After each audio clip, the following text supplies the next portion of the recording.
కొందరు ఇలా అనుకుంటూ, నా చిన్నప్పుడే బాగుండేది, పడుకుంటే నిద్ర పట్టేది, కానీ ఇప్పుడు మాత్రం పడుకోవాలంటే ఎన్నో ఆలోచనలతో యుద్ధం చేయవస్తుందని.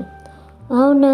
ఇక్కడ మీరు అర్థం చేసుకోవాల్సింది ఏమిటంటే, మీ బాల్యంలో మీరు ప్రశాంతంగా నిద్రపోవడానికి కారణం మీ యొక్క తల్లిదండ్రులు. మీ గురించిన పూర్తి బాధ్యత వారే స్వీకరించారు. ఇక ఆ బాధ్యతల కొరకై యుద్ధాలు కూడా వారే చేశారు. వారు మీ బాల్యానికి పూర్తి స్వేచ్ఛనిచ్చారు.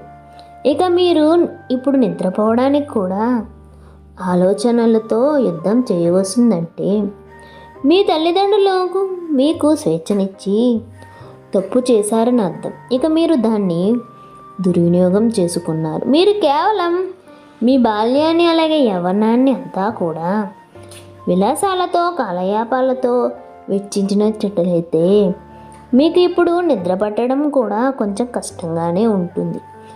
ఎందుకంటే ప్రతి పౌరుడు కూడా తన బాల్యం నుండి అలాగే తన యవ్వనం వరకు కేవలం భవిష్యత్తులో తనకు ఎదురయ్యే సమస్యలు, కాలం తెచ్చిపెట్టే పరిస్థితులు, మనుషుల వల్ల ఎదురయ్యే చిక్కులు, మనసుకు తగిలే గాయాలు, ఇక ఈ పరిస్థితులన్నింటినీ ఎదుర్కోవడానికి మనం చేయబోయే యుద్ధానికై గురువుల చేత అలాగే తల్లిదండ్రుల చేత బంధుమిత్రుల చేత గడిచే ప్రతిరోజు ఇచ్చే అనుభవం చేత ఈ కాలం బట్టే పరీక్ష చేత భవిష్యత్తు యుద్ధానికై మిమ్మల్ని మీరు సిద్ధం చేసుకోబడాలి.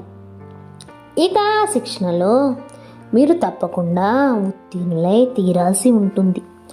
అలా కాకుండా హఠాత్తుగా బాధ్యతలు, హఠాత్తుగా సమస్యలంటే ఎవరూ కూడా తట్టుకోలేరు. నేను మీ అందరికీ చెప్పదలుచుకుంది ఒకటే, పరిస్థితులు ఎలా ఉన్నా కూడా మీరు మాత్రం స్థిరంగా ఉండగలగాలి.